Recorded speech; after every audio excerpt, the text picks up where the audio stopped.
हाँ जी बेटा, अब ये 29 मार्च 1944 को क्या लिखती है एन फ्रैंक, उसके बारे में थोड़ा सा मैं बता रही हूँ आपको।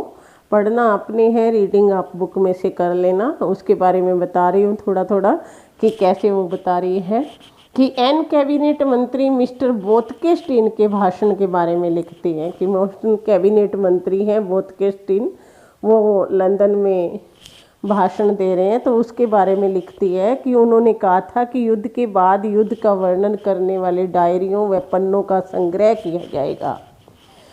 और वह अपनी डायरी छपवाने की बात कहती है कि मैं भी अपनी डायरी छपवाऊंगी। यहूदियों के अज्ञातवास के बारे में लोग जानने के लिए उत्सुक होंगे, क्योंकि एन फ्रैंक सोचती है कि जब उन्हें पता लगेगा, जब उसकी डायरी छपेगी तो उसकी डायरी बहुत पढ़ी जाएगी, क्योंकि लोग जानना चाहेंगे कि वो कहाँ कहाँ रहे थे यहूदी। बम गिरते समय औरतें कैसे डर जाती हैं।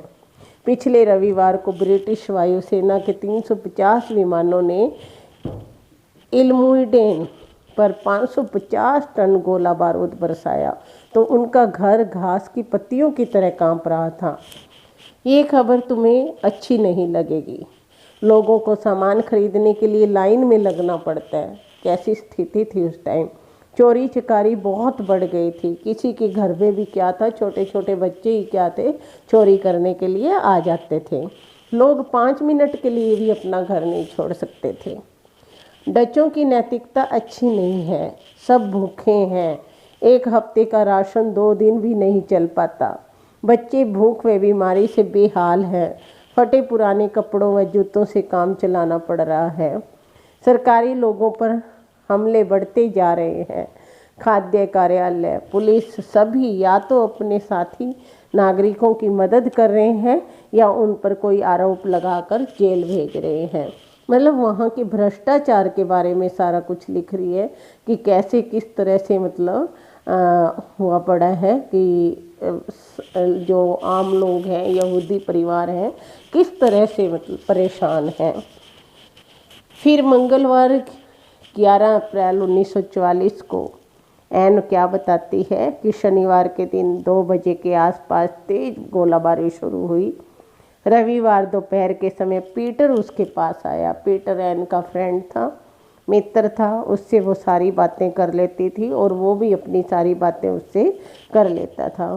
तो कहीं ना कहीं एन फ्रैंक को लगता था कि एक ये है जो कि मेरा साथ देता है। दोनों मिलकर मिस्टर डसेल को परेशान करने की योजना बनाते हैं। उसी रात को उनके घर में सेंधमार की घटना भी हुई थी कि मतलब कोई झांक के गया था। गुप्त रहने की मजबूरी में घटी इस घटना ने सभी 8 लोगों को हिला कर रख दिया था, क्योंकि अब उन्हें लगने लगा था कि अब वो पकड़े जा सकते हैं, उन्हें पकड़ा जाएगा। तो ऐसा समय कि जिसमें एक बहुत भयंकर डर था कि कुछ भी हो सकता है, किसी भी समय उन्हें पकड़ा जा सकता था। फिर मंगलवार 13 जून 1944 को क्या बता रही है एन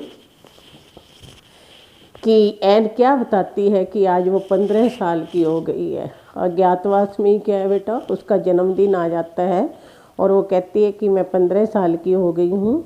उसे पुस्तकें, चड़ियाँ, बेल्ट, रुमाल, दही, जैम, बिस्कुट, ब्रेसलेट, मीठे मटर, मिठाई, लिखने की कॉपियाँ, बहुत से उपहार मिले एन को वहीं पे ही।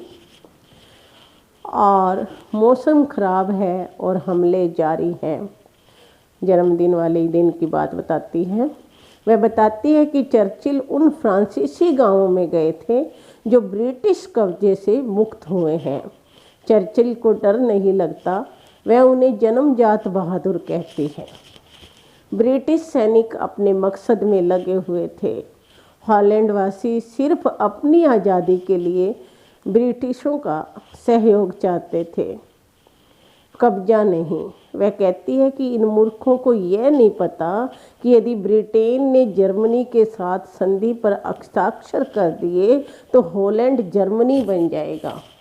उनको बेवकूफ़ों को ये नहीं पता था कि यदि हॉलैंड जर्मनी बन जाएगा तो क्या होगा कि हॉलैंड की जनता पर वैसे ही अत्याचार किए जाएंगे जैसा कि यहूदियों के ऊपर किए जा रहे थे। जर्मन व ब्रिटेन दोनों में अंतर है। ब्रिटेन रक्षक है और जर्मन क्या है, आक्रांता है कि जो क्योंकि जर्मन में नाजीवाद था ना बेटा, तो बहुत ज़्यादा टॉर्चर कर रहे थे लोगों को। एन अपनी कमजोरी जानती है और खुद को बदलना चाहती है। लोग उसे अक्खड़ समझते हैं।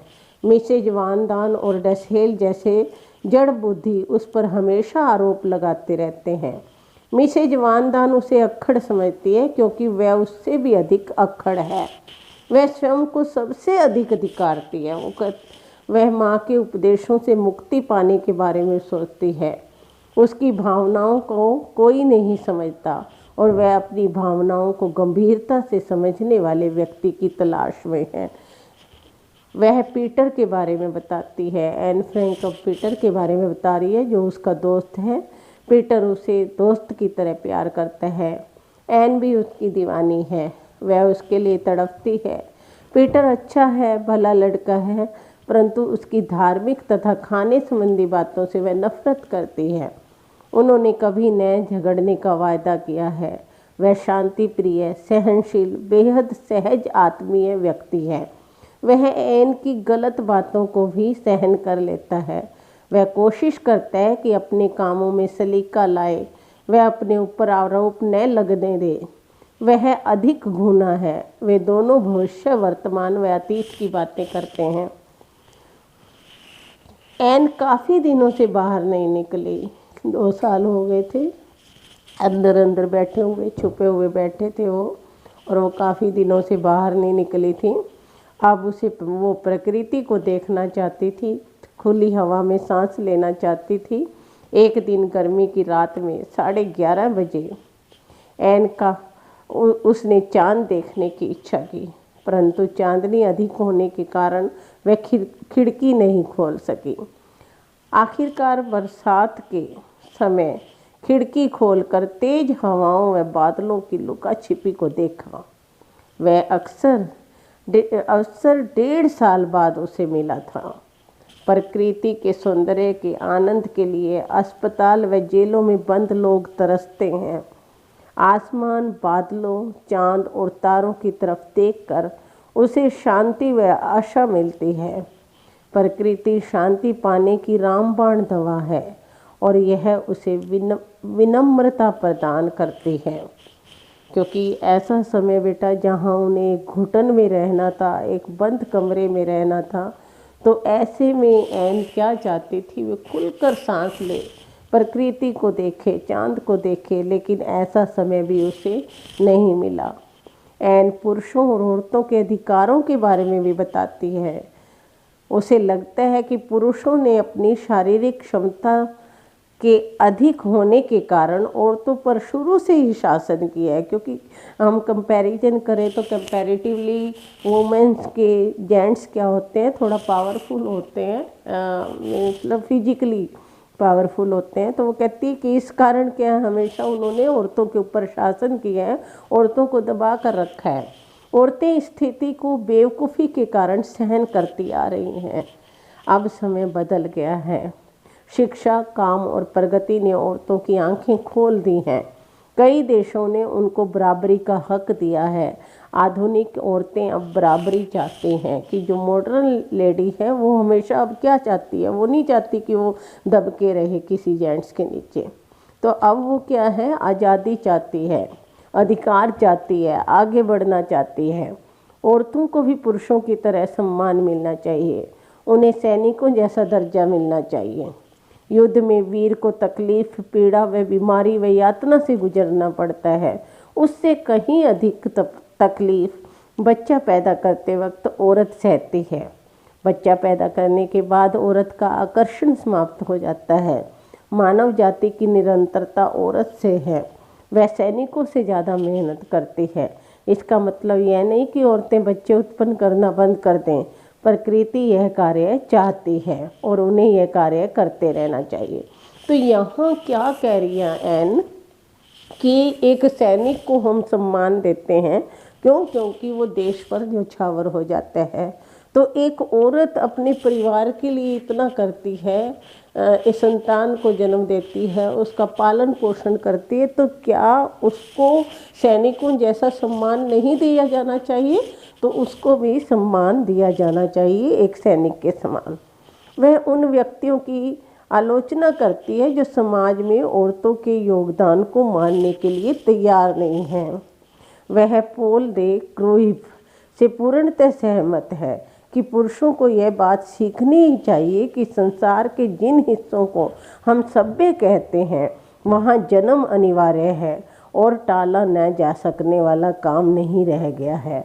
आदमियों को औरतों द्वारा झेली जाने वाली तकलीफ़ों से भी कभी भी नहीं गुजरना पड़ेगा कि जो औरतें तकलीफ़ें झेल रही हैं, कभी भी ऐसा नहीं होता कि जेंट्स उन तकलीफ़ों को झेलें। ठीक है, तो ऐसा उनको सोचना चाहिए। औरतों को आगे बढ़ाया जाना चाहिए, औरतों को शिक्षा दी जानी चाहिए, सैनिकों के समान उनका सम्मान किया जाना चाहिए, ऐसा एन चाहती है। एन का विश्वास है कि अगली सदी आने तक यह मान्यता बदल चुकी होगी कि बच्चे पैदा करना ही औरतों का काम है। औरतें ज़्यादा सम्मान और सराहना की हकदार हैं। तो ऐसा एन चाहती है कि औरतों को क्या करना चाहिए, और अधिक आगे बढ़ना चाहिए, उनको अधिक शिक्षा दी जानी चाहिए और उनको आगे बढ़ाने के लिए प्रयास किए जाने चाहिए, ऐसा एन चाहती है। तो ये बेटा हमने सारा कुछ पढ़ा इसके बारे में कि औरतों की पीड़ा का जिक्र एन ने कैसे किया है। और वो लास्ट में कहती है कि मेरा विश्वास है कि अगली सदी आने तक यह मान्यता बदल चुकी होगी कि बच्चे पैदा करना ही औरत का काम है। औरतें ज़्यादा सम्मान और सराहना की हकदार बनेंगी। वे सब औरतें जो एक उफ की भी किए बिना या लंबे चौड़े बखानों के बिना ये तकलीफ़ें सहती हैं। तो ये जो डायरी है बेटा, उसका अनुवाद जो किया है सूरज प्रकाश ने किया है, एन फ्रैंक की डायरी का, एन फ्रैंक। ठीक है, तो आपने अभी इसके बारे में सारा अच्छे से करना है। बाकी हम क्वेश्चंस देखेंगे इसके कि हैं। इसके अलावा थोड़ा सा और जानने की ज़रूरत है इसमें कि आपकी बुक में भी लिखा हुआ है कि इसको हमें जानना चाहिए कि नाज़ी दस्तावेज है ये, कि जिसमें लिखा है बदरुल हुसैन 26 नवंबर को नाज़ी यातना शिविरों का रोंगटे खड़े करने वाला चित्रण कर दुनिया भर में मशहूर हुई। एनी फ्रैंक का नाम हॉलैंड के उन हजारों लोगों की सूची में महज एक नाम के रूप में दर्ज है जो यातना शिविर में बंद थे। मतलब पहले तो क्या था, एनी फ्रैंक का नाम सिर्फ एक नाम था उन लोगों के बीच में जो कि यातना शिविरों में रहे थे। लेकिन जब उसकी डायरी निकाली गई, उसकी पब्लिश की गई और इतने लोगों ने, सबसे ज़्यादा पढ़ी जाने वाली पुस्तक में इसका नाम आ गया, तब लोगों ने जाना कि एनी फ्रैंक कौन थे। ठीक है बेटा, तो आपने इस चैप्टर को अच्छे से करना है। ये आपको सारी समरी का पूरा चैप्टर ही पढ़ा दिया है मैंने, बहुत अच्छे से आपको डेट वाइज बता दिया, तो आपने बहुत अच्छे से इसको करने हैं। आगे हम अगली वीडियो में इसके क्वेश्चन आंसर डिस्कस करेंगे। ओके बेटा, ऑल द बेस्ट।